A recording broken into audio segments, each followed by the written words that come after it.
caso Dajic, el fiscal Chiriboga consideró que sí procedía el conceder medidas sustitutivas a la prisión preventiva, respetando el artículo 426 también de nuestra Constitución, que manda a los jueces, a las autoridades administrativas y a los servidores públicos a aplicar, y fíjese bien, aplicar directamente las normas constitucionales y las previstas en los instrumentos internacionales de derechos humanos, siempre que sean más favorables a las establecidas en la Constitución, aunque las partes no las invoquen expresamente. Hoy nos acompaña Santiago Guarderas, decano de la Facultad de Jurisprudencia de la Universidad Católica de Quito. Bienvenido, muchas gracias por estar con nosotros. Esas mismas garantías, ese artículo que acabamos de citar, debería ser aplicado también en todos los casos cuando los derechos humanos sean más favorables. Los jueces tienen que aplicar esos derechos, esos tratados, instrumentos internacionales directamente aunque las partes no lo soliciten. Efectivamente, gracias Stephanie Spin por la invitación. Saludos a los televidentes. La norma consagrada en el artículo 446 y 426 tiene como premisa general el 424, que establece que en el caso de los derechos establecidos en la Constitución y en los tratados internacionales de derechos humanos que sean más favorables, tienen una aplicación directa, inmediata, inclusive por encima de la Constitución. Y esto está repetido tanto en el Código Orgánico de la Función Judicial, en el artículo 4, cuanto en la Ley Orgánica de Garantías Jurisdiccionales y Control Constitucional. Además que tanto en el uno como en el otro cuerpo está previsto el principio iura novit curia, en el cual establece que los jueces tienen que aplicar aquellos principios y derechos que, cuando no hayan sido alegados por las partes, son más favorables para las partes. Yo le pregunto procesales. porque hay tratados internacionales que se refieren a ciertos artículos en temas, por ejemplo, de la libertad de expresión, que no se han aplicado en casos en nuestro país, como por ejemplo en el de Emilio Palacio y en el de Diario El Universo. Efectivamente, mire, en la última sentencia de la Corte Interamericana de Derechos Humanos, en el caso Foncheva de Armico versus Argentina, la Corte Interamericana es muy expresa y puntual al señalar que los jueces y órganos vinculados a la administración de justicia en todos los niveles están en la obligación de ejercer ex officio, es decir, de oficio, un control de convencionalidad entre las normas internas de la Convención Americana, evidentemente en el marco de sus respectivas competencias y de las regulaciones procesales correspondientes. En esta tarea, los jueces y órganos vinculados a la Administración de Justicia deben tener en cuenta no solamente el tratado, sino también la interpretación que del mismo ha hecho la Corte Interamericana. Es decir, que en todos los casos los jueces están obligados a aplicar las normas de la Convención Americana sobre Derechos Humanos y aplicar los derechos que sean más favorables al individuo. Doctor, ¿por qué eso no se ha aplicado en el caso, por ejemplo, de Emilio Palacio, que por cierto la Corte Nacional de Justicia le ha negado ya el recurso de hecho y se ratificaría así la sentencia de 3 años de prisión? Porque lamentablemente tenemos una función judicial que es obsecuente al Ejecutivo y que lo que hace es simplemente tratar de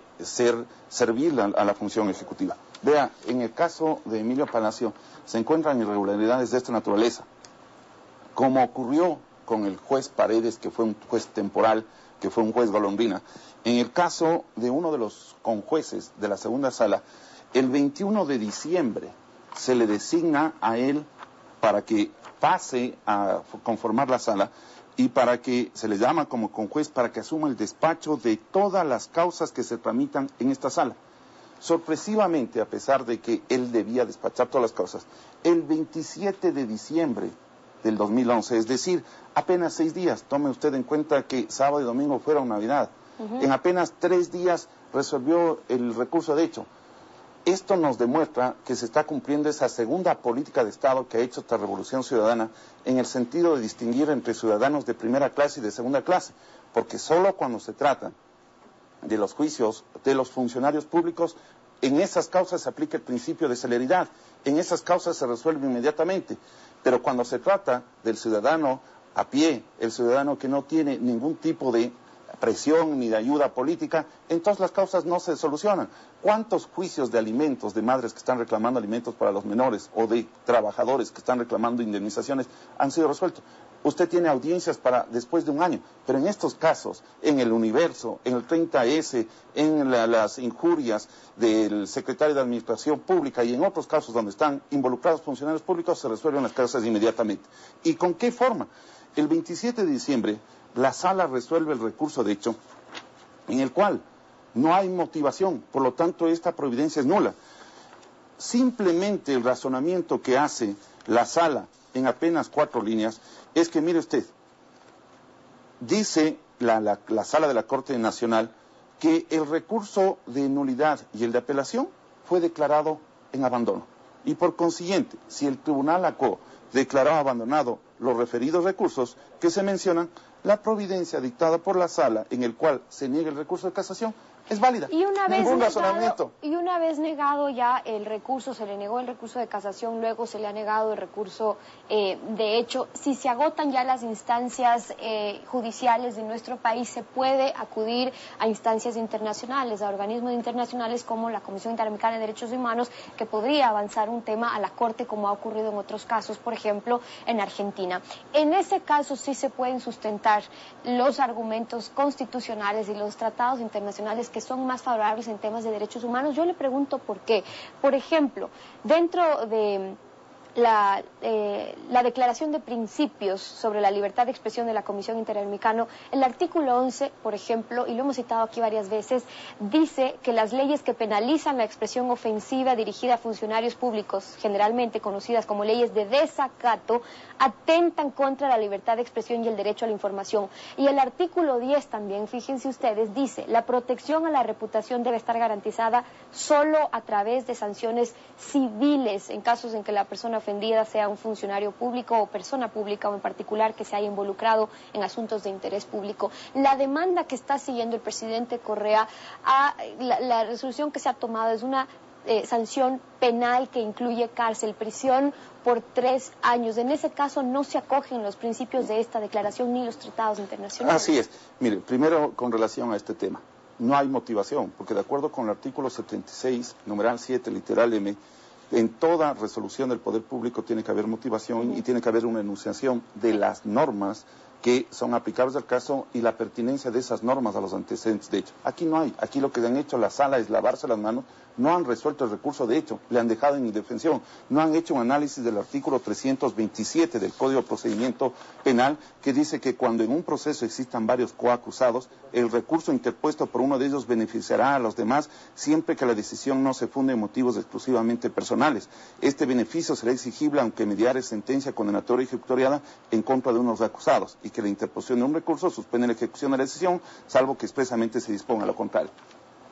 Tampoco se hizo un análisis del abandono porque esto es una reforma de marzo del 2009. Lo que debía hacer la sala es no lavarse las manos, sino decir, vamos a hacer el análisis de estas disposiciones. Doctor, pero si me permite, eso claro en el caso de Emilio Palacio, pero lo importante es, vamos adelante. Un poco más Muy bien. hacia lo que Entonces, puede pasar en cualquier caso en el que se vean involucrados derechos humanos que son más favorables para la persona incluso que está siendo procesada y que según el artículo 426 tienen que ser aplicados, son de directa aplicación por los jueces. Yo he citado 2 artículos, por ejemplo aquí de la Declaración de Principios, en la que no consideran los delitos de desacato, por ejemplo, ni que las sanciones tengan que ser sanciones por el ámbito penal, sino civil y además proporcionales. Eso tampoco se está aplicando. Efectivamente, es decir, en este caso lo que tiene que hacer la Corte Nacional al momento de resolver el recurso de casación va a tener que entrar a analizar, hacer este ejercicio de control de convencionalidad y va a tener que establecer que esta figura que está contenida, denominada de desacato, que está contenida tanto en el Código Penal, en el artículo 230 y 231, como en el 423, que es motivo de esta acusación particular, ya no existen, están derogados, que están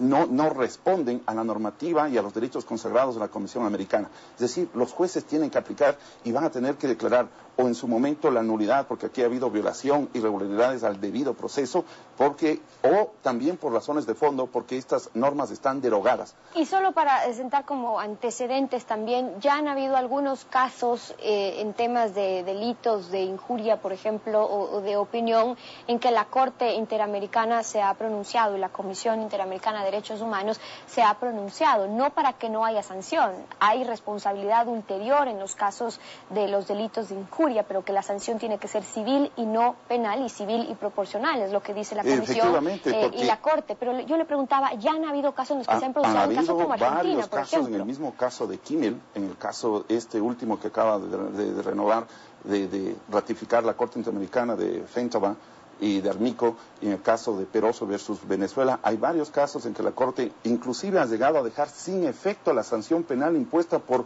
la Corte Suprema de Argentina, por cuanto ha establecido que la responsabilidad ulterior cumpliría su fin a través de la responsabilidad civil y no de la responsabilidad penal. Porque efectivamente lo que se quiere proteger, si bien es la honra, pero toma en consideración la distinción que existe entre la protección a un funcionario público y a un servidor público de un funcionario privado. Porque ha dicho, hay dos razones fundamentales. La una es que el funcionario voluntariamente se ha expuesto a un mayor escrutinio de la sociedad, y en segundo lugar porque los asuntos que él conoce o que desenvuelve son de interés y de preocupación de toda la ciudadanía. Por eso es que no es que se deja de proteger la honra o reputación del funcionario público, sino que se ha dicho que esa honra y reputación es mucho más flexible. Entonces ha considerado que en algunas disposiciones penales no responden a este principio, a este estándar internacional de protección de la libertad de expresión frente a la libertad de honra. Y de ahí la importancia que se cumpla el debido proceso también en las instancias judiciales pero en por supuesto, nuestro país. Stephanie, el problema es que aquí, cuando se trata de ventilar las causas del presidente de la República, de los funcionarios públicos, la celeridad opera y ahí no se toma en cuenta el debido proceso. En todos los ordenamientos se